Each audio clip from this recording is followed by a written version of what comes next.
Alright, so I'm going to start this video by asking one question. What in the hell are Democrats doing? So in case you haven't seen, this past weekend, Kamala Harris did a couple of fundraisers. They were segregated to a point, basically so that way it seems like they're not actually segregating society or trying to segregate society. They literally are segregating society. They're doing the quiet thing that they say not to do because that's how Democrats work. They operate on their moral high ground, and anti-racism is actually racism. And sexism evidently seems to be the same way.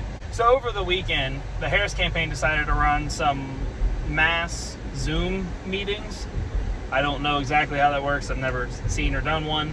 But they essentially got a bunch of people on, like celebrities, politicians, influencers, and just basically spoke about their support for Kamala Harris as President of the United States.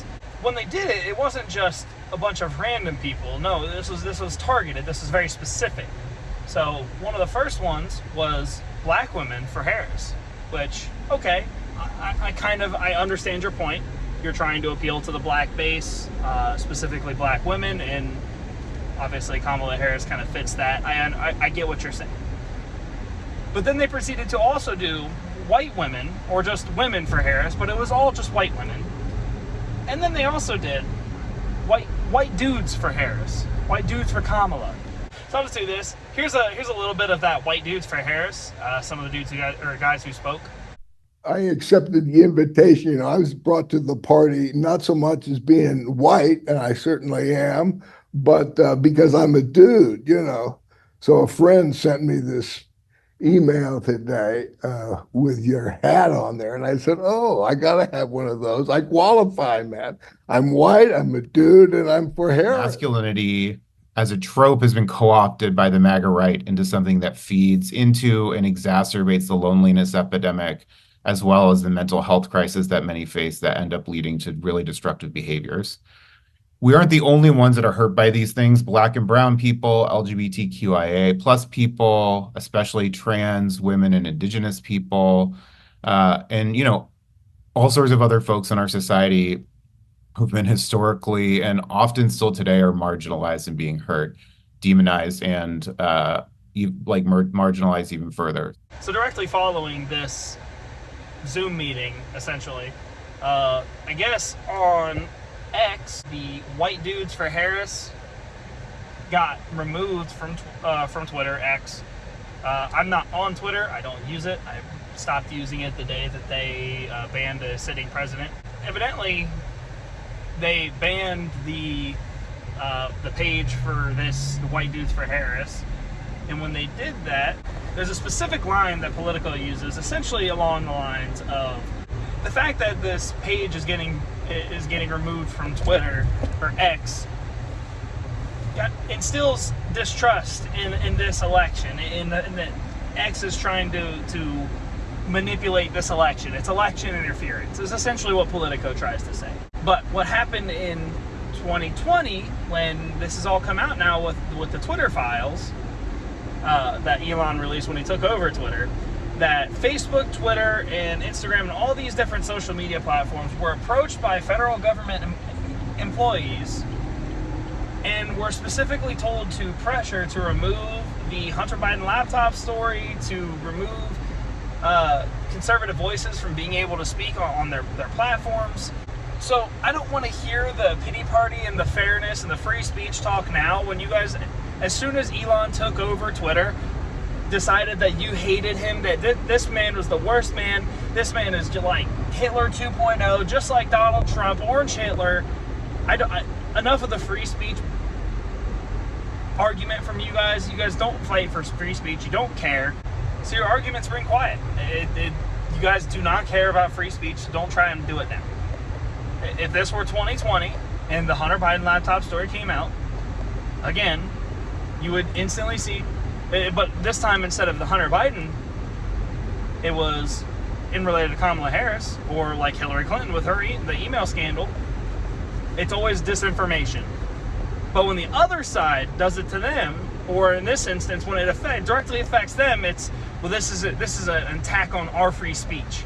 So in other news, our society likes to prop up people who, let's just say, aren't the most honest or dignifying people on the planet. So the other night, Tuesday night, Kamala Harris did a rally in Atlanta where she had out Stacey Abrams, the two Democrat senators from Georgia, and Megan Thee Stallion and Quavo. So to begin her rally, it started with Megan Thee Stallion coming out and doing a small performance. I'll show you a little bit of that here.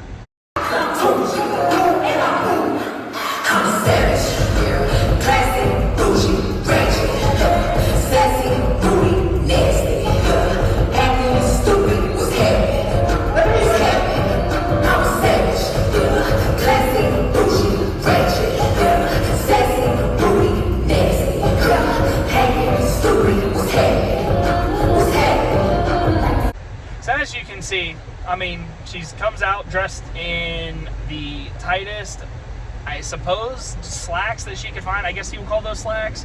A crop top button-up shirt and a crop jacket.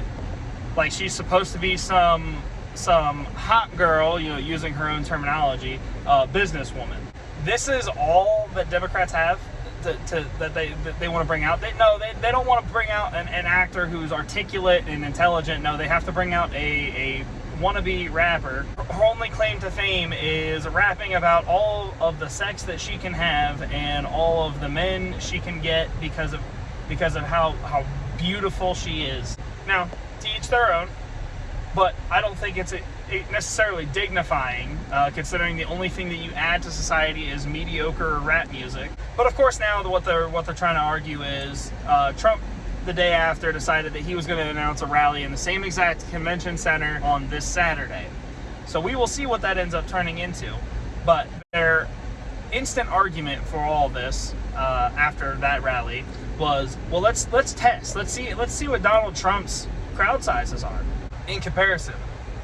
That's to cover up the fact that for 4 years, essentially, Democrats were blinded by the fact that Joe Biden was bringing out maybe a couple hundred people for his rallies in 2020 and in 2024, and that they're going to ride the honeymoon period of Kamala Harris and the pop culture to be able to prop her up to seem like, yeah, she's the thing. She's the new Obama.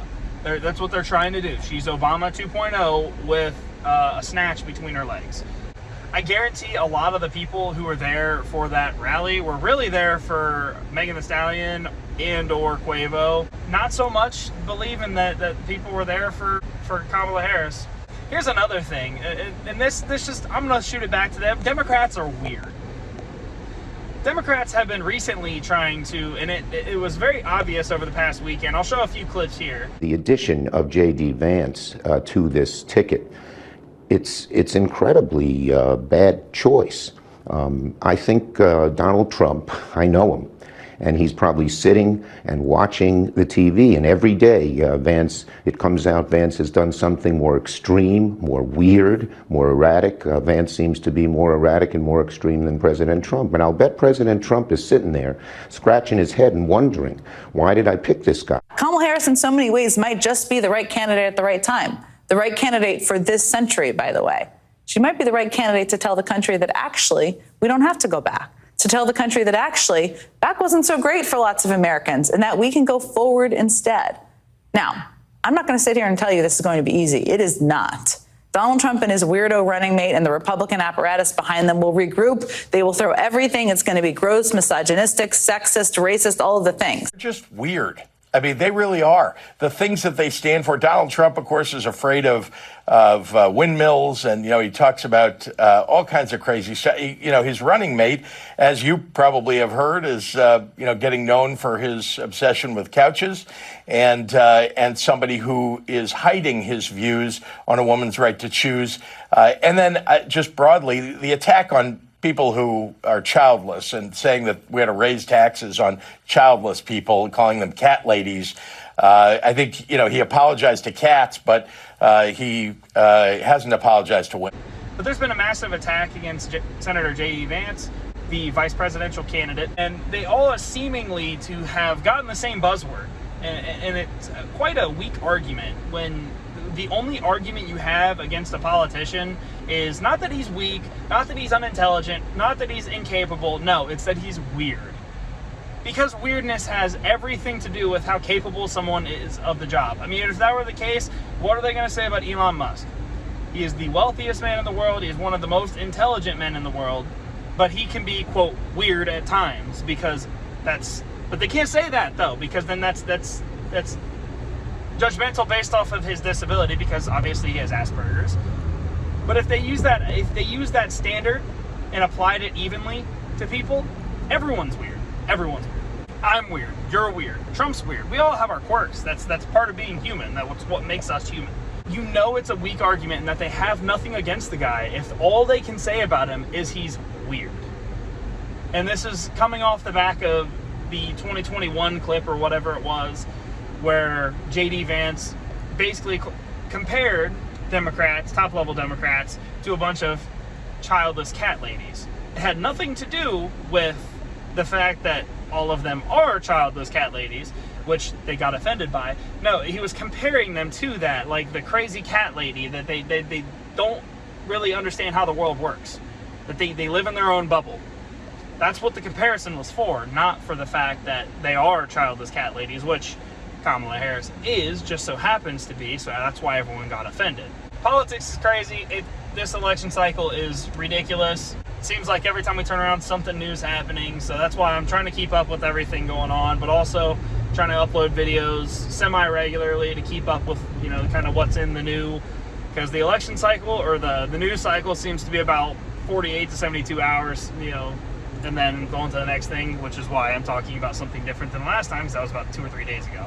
But that's it for today, guys. Hope you all enjoyed, and I will see you in the next one.